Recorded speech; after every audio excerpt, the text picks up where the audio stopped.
আর দিনের কিছু সুন্নাত আছে, শুনবেন না দোয়া করে ফেলবো? এই সুন্নাত গুলো শুনে আমরা বিদায় নিব। চিল্লায় পড়েন ইনশাআল্লাহ। দোয়া না নিয়ে কে কে যাবেন? হাত তুলেন। একজন। আর আপনি দোয়া না নিয়ে চলে যাবেন? এত ব্যস্ততা। জুমার দিনের প্রথম সুন্নত হচ্ছে জুমার দিনের ফজরের নামাজটা জামাতে পড়া।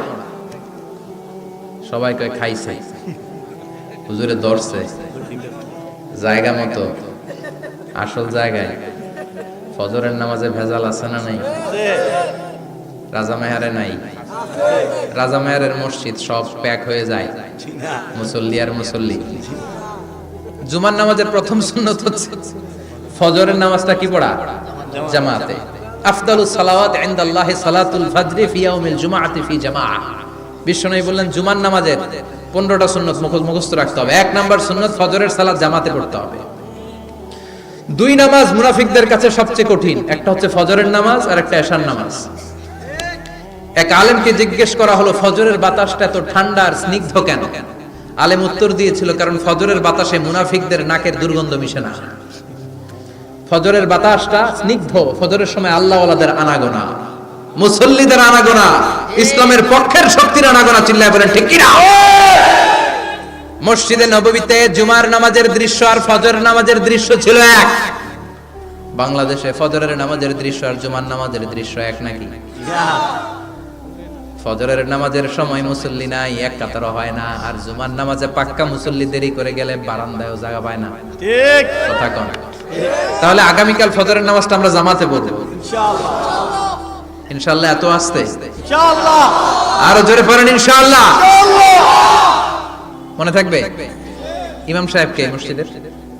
ইমাম কই? হাফেজ সাহেব কই? কালকে দেখবেন যে কি অবস্থা হয় ফজরের সময়। জুমার নামাজের মতো ভিড় হবে, আসা যাবে না। কথা কয় না? 2 নম্বর সুন্নাহ হচ্ছে আসওয়াক, মেসওয়াক করা। মাতহারাতুন লিল ফাম মারদাতুন লিররাব। মেসওয়াক করলে দাঁত পরিষ্কার থাকে, আল্লাহ খুশি হয়ে যায়। বিশ্বনবী বলেছেন যদি আমার উম্মতের জন্য কষ্ট না হতো প্রত্যেক নামাজের আগে মেসওয়াক করা আমি ফরজ করে দিতাম। সুবহানাল্লাহ। মেসওয়াক ছিল বিশ্বনবীর জীবনের শেষ আমল। এই মেসওয়াক করে বিশ্বনবী শেষ নিঃশ্বাস ত্যাগ করেছেন। আপনার নবী, আমার নবী, ওনার জীবনের সর্বশেষ আমল ছিল কি?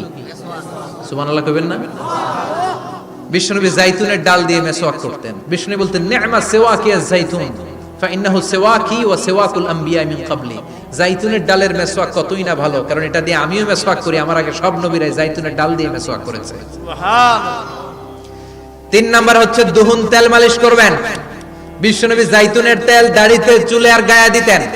বিশ্বনবী বলতেন ওয়াদাহিনু ফাইন্না ফিত তাদহিনি বারাকাত। তেল খাও, তেল দাও, তেল মালিশ করো, তেলের ভেতরে আল্লাহ বরকত ঢুকাইয়া দিছে। তেল দিবেন তো? 4 নম্বরে আত্তিব, জুমার দিনে সুগন্ধি লাগিয়ে যাওয়া সুন্নাত। লাগাবেন? লাগাতে রাজি আছেন? বিশ্বনবী বলতেন এই দুনিয়ার 3টা জিনিস আমার কাছে সবচাইতে প্রিয়। হুব্বিবা ইলাইয়া মিন দুনিয়াকুম সালাস। এক হচ্ছে আন-নিসা, নারীদেরকে আমি পছন্দ করি। 2 হচ্ছে আত্তিব, সুগন্ধি লাগাতে আমি পছন্দ করি।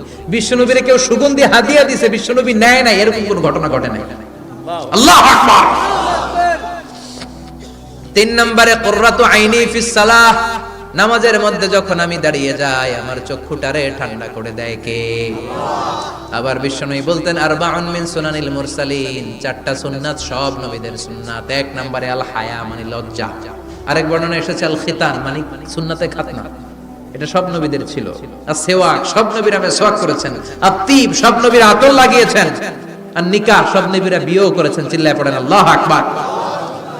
5 নম্বর সুন্নাহ হলো আল লিবাস আহসানাস সিয়াব, সুন্দর জামা পরা। নট নেসেসারি যে নতুন জামা হতে হবে, পুরাতন জামাও ধুয়ে আয়রন করে পরলে একটা সৌন্দর্য আছে না নাই? ইন্নাল্লাহা জামিল ওয়া ইউহিব্বুল জামাল। আল্লাহ নিজে সুন্দর, সৌন্দর্যকে আল্লাহ পছন্দ করেন। পৃথিবীতে সবচেয়ে সুন্দর কে? পৃথিবী সুন্দর, মানুষ সুন্দর, আসমান সুন্দর, জমিন সুন্দর, সুন্দরে সুন্দরে পাল্লা। জানি না কত সুন্দর তুমি আল্লাহ, জানি না কত সুন্দর তুমি আল্লাহ। সুবহানাল্লাহ পড়েন। ইন্নাল্লাহা ইউহিব্বু আইয়ারা আসারা নি'মাতিহি আলা আবদি। আল্লাহ তার বান্দার উপর তার নেয়ামতের ছিটে ফোঁটা দেখতে চান। আপনি যদি ধনী হন, দামি জামা পরবেন, সুন্দর জামা পরবেন। অনেকে আছে অনেক ধনী, কিপটুসের মতো সিরা জামা পরে, আছে না নাই? আপনি ধনী মানুষ, আপনি সিরা জামা পরছেন কেন? আপনার যে সম্পদ আছে এটার বহিঃপ্রকাশ আল্লাহ দেখতে পছন্দ করে। আপনাকে যে আল্লাহ কি নাজ নেয়ামত দিয়েছে, অহংকার ছাড়া স্বাভাবিক বহিঃপ্রকাশটা আল্লাহ দেখতে পছন্দ করে। কোন সুবহানাল্লাহ। এরপরে 6 নাম্বার হলো ইকসারুস সালাহ আলান নবী, বিশ্বনবীর উপর বেশি বেশি দুরূদ পড়া। বিশ্বনবী বলতেন জুমার দিন শ্রেষ্ঠ দিন, এই দিন আমার উপর বেশি বেশি দুরূদ পড়ো। ফাইন্না সালাতাকুম মা'রুদাতুন আলাইয়া, কেননা তোমরা যে আমার উপর দুরূদ পড়ো, কিয়ামতের আমি মরে যাওয়ার পরে এই দুরূদগুলো কে পাঠিয়েছে তার নাম, তার বাবার নাম সহ ফেরেশতারা আমার কবরে দিয়ে আসে। সুবহানাল্লাহ।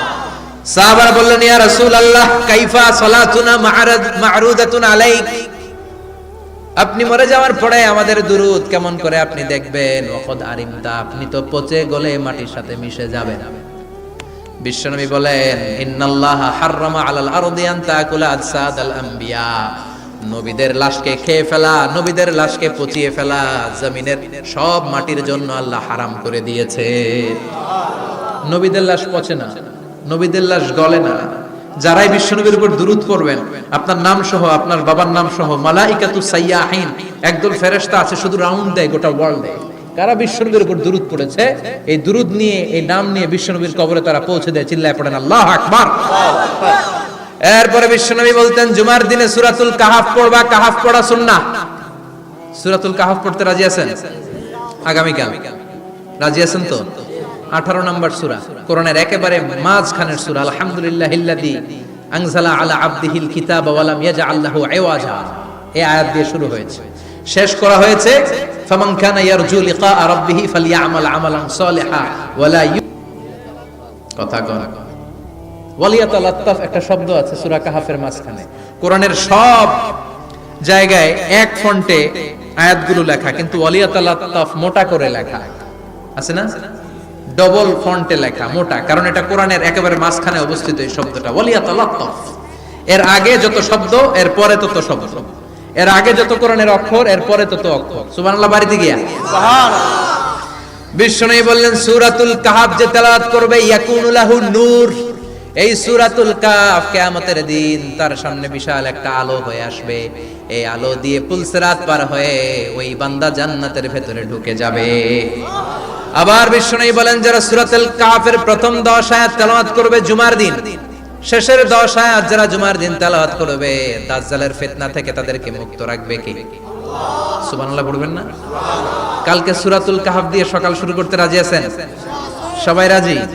এরপর তাবকির ইলাল মসজিদ, মসজিদে আগে আগে যাওয়া সুন্নাত। আগে যিনি যাবে উনি কি পাবে? তারপরে গরু, তারপরে বকরি, তারপরে মুরগি, মুরগির পরে ডিম না আন্ডা? আন্ডা। আল মাশিউ আলাল ইকদাম,